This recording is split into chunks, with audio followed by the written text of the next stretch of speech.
రైతు నేస్తం గోవు. రైతులకి బాగా ఉపయోగపడేది గోవు.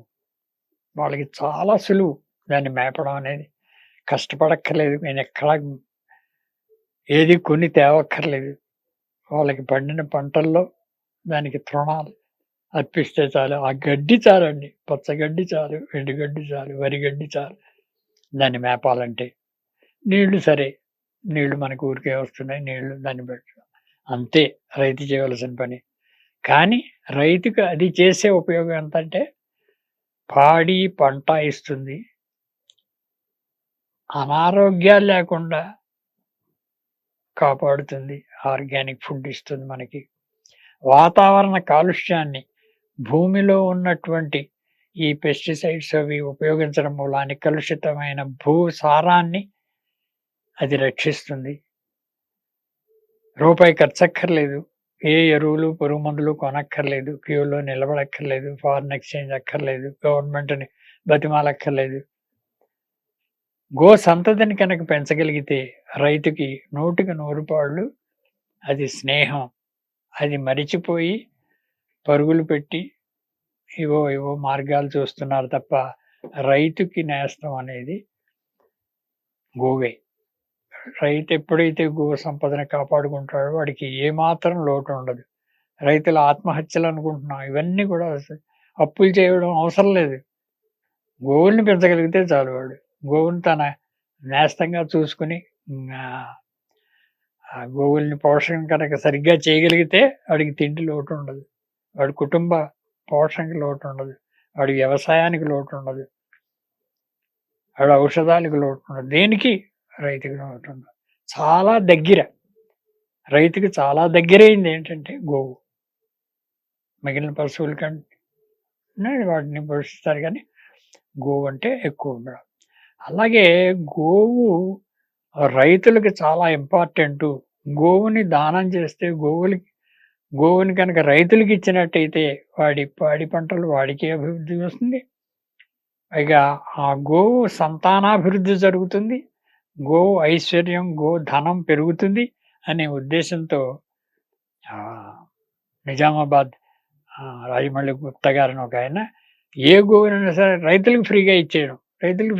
మీరు పెంచుకోండి. వీటి సంతానాభివృద్ధి జరిగేట్లా చూడండి అని రైతులకి గోవుల్ని దానం చేశాడు. 200-300 గోవుల్ని ఇచ్చాడు. అవి ఎంతమంది సంతానాన్ని ఇచ్చాయో, ఎంత పెరిగాయో, వేలకు వేలు ఆవులు తయారవుతాయి. అలాగా మన గోదానం అంటే బ్రాహ్మణికి ఇవ్వాలి గోదానం, ప్రత్యామ్నాయ గోదానం ఇవన్నీ కాకుండా రైతులకి కనుక గోవుల్ని మనం సప్లై చేసినట్టయితే వాళ్ళు దాన్ని పెంచుకోగలిగినట్లయితే ఈ పాడి పంటలకి లోటు ఉండకుండా మన దేశ సౌభాగ్యానికి, మన గ్రామ అభివృద్ధి కనుక ఎప్పుడైతే చెందిందో, గ్రామం ఎప్పుడైతే అభివృద్ధి చెందిందో మన గోవుల మూలాన్ని వీళ్ళు పట్టణాలకు వెళ్ళవలసిన అవసరం ఉండదు. పట్టణాల్లో జనాభా పెరిగిపోవాల్సిన అవసరం ఉండదు. పట్టణాలకు వెళ్ళి కూలి పని చేసుకుని బతకవలసిన అవసరం ఉండదు. రైతే రాజు అండి.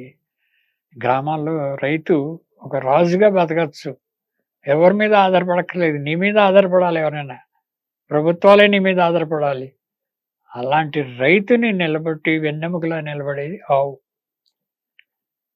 ఈ ఆవుని కనుక ఎప్పుడైతే రైతులు గ్రహించి దాని యొక్క ఉపయోగాలు తెలుసుకుని అది నెంబర్ ఆఫ్ ఎపిసోడ్స్ డాక్యుమెంటరీస్గా, ఫిలిమ్స్గా చేసి రైతులకి ఎక్కించవలసిన అవసరం ఉంది.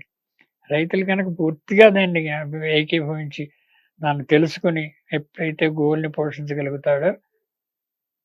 పోషించగలిగినప్పుడు దాని గో సంపద అభివృద్ధి చెంది మన భారతదేశానికి ఏ లోటు రాదు, ఏ వైరస్లు రావు, ఏ వాతావరణ కాలుష్యాన్ని అరికట్టిన వాళ్ళు అవుతారు, ఈ వరదలు, భూకంపాలు రాకుండా చేయగలుగుతారు.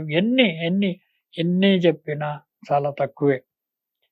ఈ విషయాల్ని శాస్త్రీయంగా శాస్త్రాల్లో, వేదం అంటే శాస్త్రం, వేదాన్ని దాటి మనం ఎక్కడికి వెళ్ళకూడదు. వేదాల్లో చెప్పింది పాటించాలి. ధర్మం రక్షిత అని ఎందుకు వచ్చింది? వేద ప్రమాణం ఎప్పటి నుంచో వస్తున్నాం మనకి. దాన్ని మనం ఉపయోగించుకుని గోవుని కనుక ఎప్పుడైతే రక్షించుతామో మన భారతదేశ సంపదకి ఏ లోటు ఉండదు.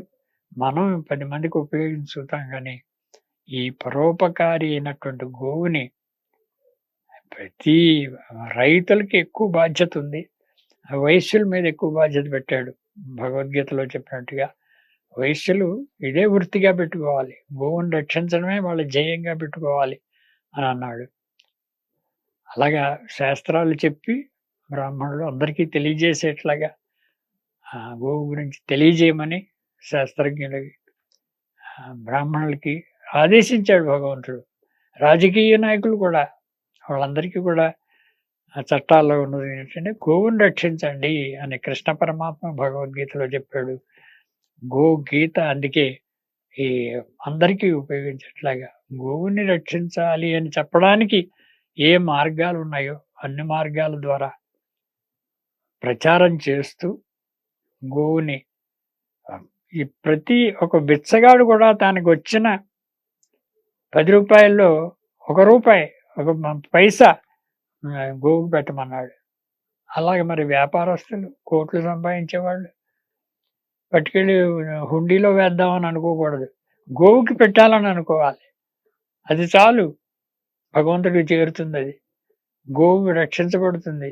గోవుని ఎప్పుడైతే రక్షిస్తామో పరమాత్మ శ్రీకృష్ణ పరమాత్మ ఆనందిస్తాడు. గోవు ఎప్పుడైతే కష్టాల్లో ఉందో తను వచ్చి కాపాడుతాడు. గోవుని రక్షించిన వాళ్ళ యొక్క బాగును ఆయన చూస్తాడు. గోవు ఎలా అయితే మనం రక్షిస్తుందో భగవంతుడు కూడా గోవుని శ్రీరాముడుగా ఉన్నప్పుడు గోవుని రక్షించలేకపోయాను అని చెప్పి రాజ్యభారంతో గోవుని రక్షించలేకపోయానేమో, తప్పులు చేసానేమో వచ్చి శ్రీకృష్ణ పరమాత్మగా అవతారం ఎత్తి గోవుని పాలించాడు. గోవులు పాలకుడుగా, గోపాలకుడుగా, పాలేర్లుగా గోవుల్ని రక్షించడానికి 24 గంటలు వాడితో ఉండి వాటి మధ్యలో నేను ఉండాలి, నా చుట్టూ గోవులు ఉండాలి అని కోరుకుని రాధాకృష్ణులు ఇద్దరూ కూడా గోవుని ఎంత ఇదిగా చూశారో. వాళ్ళందరూ అలా ఉన్నప్పుడు మనం ఎందుకండి ఇలా ఉండిపోతున్నాం అని ఒకసారి ఆలోచించుకుని ఈ గోవుని రక్షించవలసిన బాధ్యత ప్రతి వాళ్ళు తీసుకోవాలి.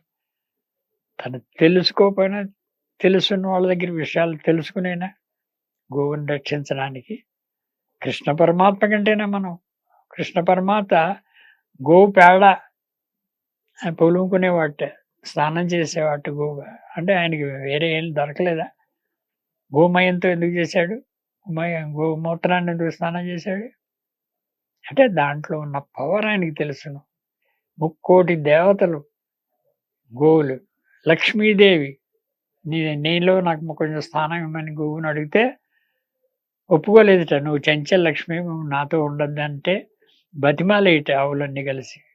అప్పుడు ఆవులంటే మా గోమయంలో గోమూత్రంలో నువ్వు నివసించాలంటే లక్ష్మీదేవి చాలా నాకు అదృష్టం, మీ గోమయంలో గోమూత్రంలో నన్ను ఉండమన్నారు అని చెప్పేసి.